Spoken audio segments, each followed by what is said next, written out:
It's Monday, December 5th, 2022. I was just out working for a little while outside. It's not a good day to be out there. It's just nice and sunny, but there's a bit of a breeze, and the breeze causes a big problem because it's minus 22 outside. Not warm at all.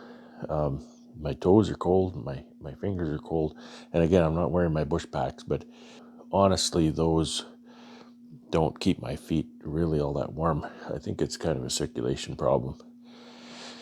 I think I'm getting electric socks for Christmas. That'll be really nice. I hope they work well. My body, it doesn't get cold. I broke out the Carhartt the other day. I've been wearing it more. I'll show you this jacket. And if you want a warm jacket, you get one of these puppies. You won't be cold at all. So it's kind of a canvas material. They call it a duck, which I guess is canvas. And I'll take it off here, you can see it. It's not cheap. You really got to pay for these. The built-in hood. It's a snap. The hood snaps off, so there's a little bit of a potential for breeze there, but typically you'll wear a beanie and put the hat on or the hood up. I actually have a balaclava that I wear when it's quite cold to keep the wind off your face. This is quite windproof. The wind does not get through this sucker. A couple of features that you might not guess are that important. It has inside pockets in the breast part, and this one is down a little bit lower and it's zippered. This one's up higher and it's got a Velcro closer. And what that's really good for is the cell phone, because when it's really, really cold outside, you need to keep that cell phone warm. You can't put it in an outside pocket. You can't put it in your pants pocket. Well, pants pocket's not that bad, but it's still pretty cold. The batteries on cell phones do not put up with being cold. At the very best, the battery life, the battery charge will not be great. And at the worst, you can destroy your cell phone if that battery is cold and you try to charge it. I kind of proved that with my previous cell phone. I was using it in the winter. I was doing deliveries and the phone was getting cold, all that sort of thing, and charging it in the truck. And it just got so that it wouldn't. The symptom is really kind of weird because the battery will go down to about 45%, and then the phone shuts off. So it's got no bottom end. And now the phone will not run if it's not plugged into a power source. So that's a good Samsung S6, or at least it was, but that battery's pooched. Okay, the weekend. Last we spoke, it was the 2nd, and so Saturday, Sunday happened. Didn't do a whole lot. I took a rest on the weekend, hung out with my wife. We love hanging out together, and she puts up with me, and I enjoy her company. So you can see here, the shop didn't clean itself, which, I don't know what's going on there. I was really hoping it would. But I think what I'll do today is I'm going to crank up, and I'm going to make these kind of pull-out trays. Measurement-wise, it doesn't seem to be enough space, but I might get lucky. Because you see I've got 2 shelves and 2 totes here. And I've got a bit of space there. So what I need is a space at the bottom. I need a space under that shelf. I need a space under this shelf. And of course I need space over top of this tote. So that's 3 spaces I need. And if I can get it on 1/8 of an inch, I might get lucky and end up with enough space, because I think that's a good 1/2 inch there. This is, I don't know what this is. Is that a 1/2 inch? That's a 1/2 inch there. Oh yeah, there's lots of space. Lots more than 1/2 inch. So theoretically, I need 3/8 of an inch. We'll see. And before I shut down on Friday, I cut up some sides for them, just rough cut, rip them to size. I made it 3 inches, so I'll put them on there. It'll be 3/4 and then 2 1/4 high. I think I need to cut some fronts and backs yet. It's important to have that for support and stiffness. If I didn't put anything on the front and the back, even though that's 3/4 inch plywood, if what's in that tote's pretty heavy, over time that could bow a bit. And if I'm working with pretty tight tolerances because I didn't plan ahead, then that would be a problem. These things would start to rub and bind. So that's the plan today. It's Tuesday, December 6th, 2022. Back in the wood shop. So it's after 1 o'clock. I had a meeting this morning online, so thankfully I didn't have to drive 100 miles to be part of this meeting. They had lunch though, so maybe that was a mistake because I'm a big fan of lunch. So I've been working ahead here a little bit, building these drawers. I'm going to call them drawers, although they're only 3 inches high on the outside. And I apologize for that. I haven't made much of a woodworking video out of this project. It's just been rough shop furniture. But I think I will, because as I work here, there's a few things that I think you might find interesting to explain and demonstrate. So that'll be put out at a little bit later date as a standalone video. And yeah, so I'll just call it that for the vlog and wish you a great day. And you can go over and watch the full-length woodworking video on building these drawers.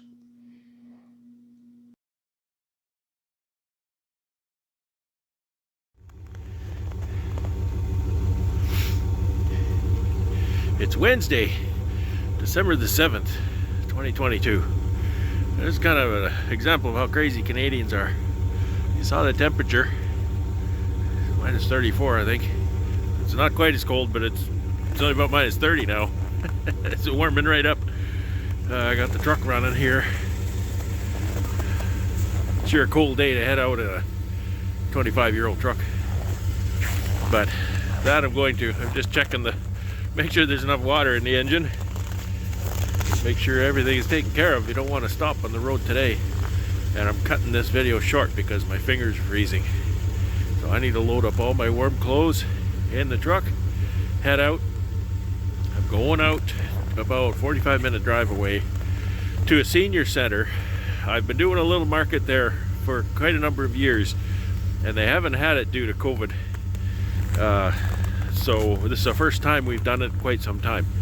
And if this was a regular market, I'd have canceled. It's too cold. But the seniors are depending on it. They have a good time. And I don't sell much. They do pretty good, but it's a limited crowd, right? And a very short market. So I can't complain that way. But I don't do it for the sales. I do it because it's kind of fun and nice to talk to the seniors. And there's a couple people I know live there too, so it's nice to see them. Anyway, I'm going to put this away. My fingers are now frozen. So you're trying to have a good day and take care, stay warm, have fun. It's Thursday, December 8th, 2022. And it's a much warmer day today than it was yesterday. Minus 34 when I woke up yesterday. It was minus 36, I think, overnight, it said. Today, it's about 9 o'clock, and it's already warmed up to minus 16. It's only minus 16. It's almost balmy out there. Well, seriously, I can feel the difference. I just went out and unloaded the truck, and I could really tell that even handling cardboard boxes with my bare hands, it wasn't that uncomfortable. and I didn't have to wear my giant Carhartt jacket. I wore my my, I don't know, what do you call, gray plaid one that you see. Gray seems to be my color, doesn't it? Yesterday, I went to a little market in a neighboring town. It's about a 45-minute drive from here. I didn't sell much product, but it was a lot of fun to be there. It's a senior center. It's a, well, more than a senior center. They call it a manor. It's a kind of an apartment block. A very nice place. I would love to live there when I get older. And I know a few people who live there. So it's really nice to go and see them, visit with them while I'm there, and see all the residents and talk to them as they come and see the products and whatnot. And yeah, again, I really didn't sell much. I sold probably not quite twice as much as it cost me in gas to go there and back. So I certainly don't do that for the money. And yesterday morning at minus 34, had this been kind of just a regular Christmas market, without that dynamic of, a senior center and seeing people I know, whatnot, I probably would have forfeited and said, you know what, minus 34, I'm not doing this. But I'm glad I did. I had a full day. I had supper with a friend on the way back. So that was a really good time as well. And a really good supper. Really good supper. So that was yesterday. And so today, this morning, just unload the truck. That always takes a while. Get all the market supplies put away, get all the honey put away, all that sort of thing. And I wanted to unload because tomorrow I'm off to Winnipeg again. And I have a few deliveries, which are mostly in the truck now, but I'm also taking honey to the packer. So I don't like to have a bunch of stuff in the truck when I'm loading the pails. It's far easier if the truck is pretty much empty when I'm loading the pails. So once I get the pails in, if I need to put any more product in there, I'll do that at that time. But I need to get it ready today because of the cold weather. I'm loading the pails Friday morning, and so that makes for kind of a early cold morning. And I have the honey right here. It's been in cold storage, so it's froze solid. And I brought it in here last evening after I got back from the market, and just so it warms up a bit. He wants to start packing it Friday at some point, so I don't know. It's going to be in the truck for an hour and a half at cold temperatures. However, it warmed up a lot today. It's going to be warming up again for a couple more days. So tomorrow, I don't think it's going to be very cold. It might be minus 5, minus 10. Saturday, they say 0. So that's crazy. Minus 36 overnight, and 3 days later, it's melting. Welcome to Manitoba. So that it'll be nice to, not freeze my butt off, but don't really like it to get that warm in the middle of winter. A lot of ice, driving problems, and then when it gets that warm, then it starts to snow and the roads get terrible. A lot of people have collisions, end up in the ditch, and worse. Sometimes people get seriously hurt or worse. So it's just as good to have a cold. One nice thing about the cold, there are a few nice things about the very cold weather, and one of the really nice things about the very cold weather is the roads are never in better condition. They're dry, and clear. So that's a cold weather benefit. There's got to be something good about cold weather because it's a pain. I got cold yesterday. I got really cold yesterday. So anyway, that's yesterday, and today I get to work in the wood shop for the most of the day, and I'm going to tackle a project over here, this way. And what I'm going to do right here is I've got some cabinets outside. They're kind of a tall. They're sort of like a kitchen cabinet kind of a thing, but a fairly tall cabinet that's, I don't know, 24 inches wide or something like that. And they're 24 inches deep, so they're very deep. You can't put a deep cabinet in an upper because you'll never reach the back of it. But I'm going to do that anyway because I'm going to just kind of make this sort of thing out of the cabinets. I'm going to build a little bit of a stand for it. And I have to build it with some structural rigidity to it because the cabinets they're just kitchen cabinets. They're not very structural. Made out of pressed board melamine, which melamine is nice because it's a very tough surface, but the substrate is just pressed board. It's not that strong. So I need to make sure it's structured properly, and I'm going to secure it to this shelf that I built, and so it's nice and sturdy there. And so that's the whole plan for that. And I'm going to do a separate video on that. So again, that's not going to be part of the vlog. This is the plan. This is the point of the vlog, talking about my day, talking about what's happened and what's going to happen. I will put that out in a separate video. So enough talking about that, and I'll put this off for now, and wish you all a good day. I'll update tomorrow, hopefully Friday. I am off to Winnipeg, so there's not going to be much to report. Just drop at the packer, do a few deliveries, and come home. Oh, you know what I'm going to add? One of the stops that I plan to make. Well, here's a couple of stops that I plan to make. One of my last stops is tire shop. I'm going to get that trailer tire back finally. They've had it done for a while. I just haven't been through there. I'm going to go to the sharpening shop, drop off my rip blade there, so they'll get that sharpened up, and it doesn't take them very long. I can pick that up next week probably. And I'm also going to the woodworking store, which is kind of dangerous, but going to go anyway. They've moved to a new location, which is far bigger and really nice, apparently. So there's going to be that, and I really have to set a budget. I really have to set some boundaries for myself going that kind of place.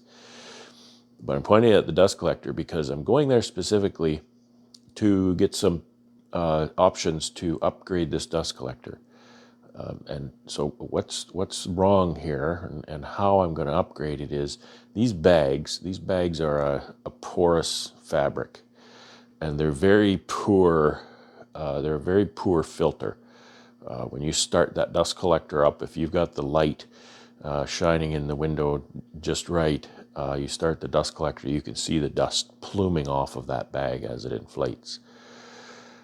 So what I can do is I can take that bag off of there, and I can put a HEPA pleated filter canister up there. They're pretty expensive. That's half the price of that dust collector. Actually, I bought this new, so that filter is going to cost me twice as much as I paid for the dust collector. However, it's my lungs. And also what it's going to do for me is it will not only filter better, but it'll filter faster, so better airflow. So that'll give me better dust collection at the table saw and other tools that I use. Now the bottom is the same kind of bag, so I also need to change the bottom. And they have just a plastic, like a heavy plastic bag. That's the one nice thing is it's completely transparent, so I can more easily see. This has a little transparent window, but it gets covered in dust and you can't see it.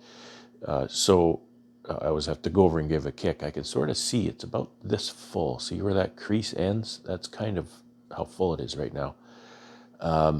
So put the plastic bag on there, which, is impervious. So there's going to be no air come out of there. There's always a little leakage around this band, around the top. I'm assuming that the seal on the filter that I'm going to install is going to seal up here. So this is what they call a 1200 CFM dust collector. It's kind of on the larger side of small dust collectors, if you want to put it that way.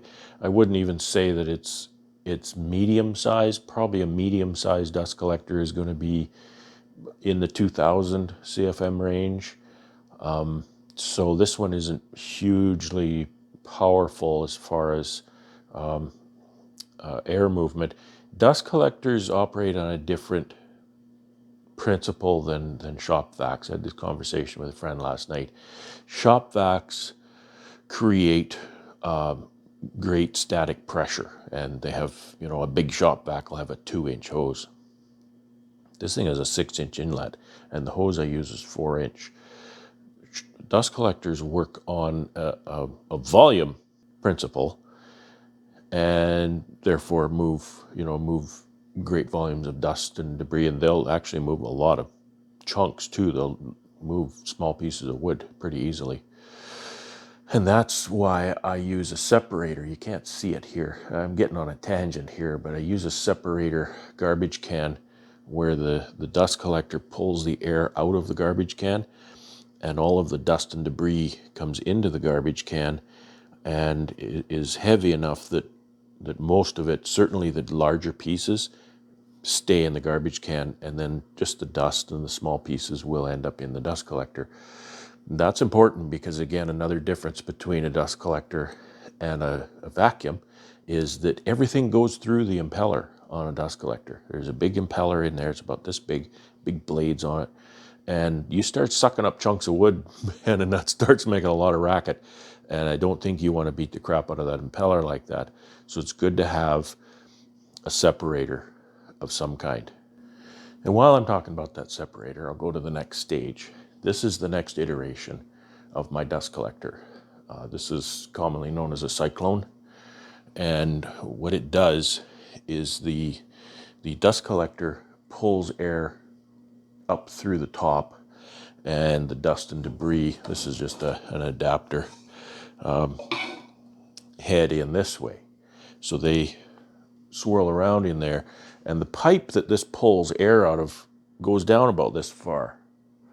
So all of that stuff ends up going round and round, and down, you just bolt that to the lid of a garbage can or a drum or something, and then most of your debris, sawdust and chips and chunks of wood and stuff just end up in the can. It's exactly the same principle as what I'm doing with that lid on the garbage can that just has the 2 inlets. It's just more efficient and way more expensive. This is the biggest. This is called a Super Dust Deputy XL. It's not noted as the XL. Their product names are a little ambiguous, I find, because they have dust deputies, and they're made for shop vacs. They're only about this big, and they work great. Shop vac and a 5-gallon pail and that sort of thing. So for a single tool, for example, like maybe my radial arm saw, I'd probably fill up pretty fast, but that sort of thing, a router table, drill press, bandsaw, if you need a single source, single point dust collection, that kind of thing can work really well. I'm trying to go with a universal dust collection, although I really only collect dust from my table saw. I don't have a dust collection on my radial arm saw at this point, which is bad because I end up with a great pile of sawdust against the wall. I can pull the hose off the table saw, run over there and suck it up at that point, but it's another job. So I'd really like to get that automated where it's going to pull that sawdust up by itself as I use it.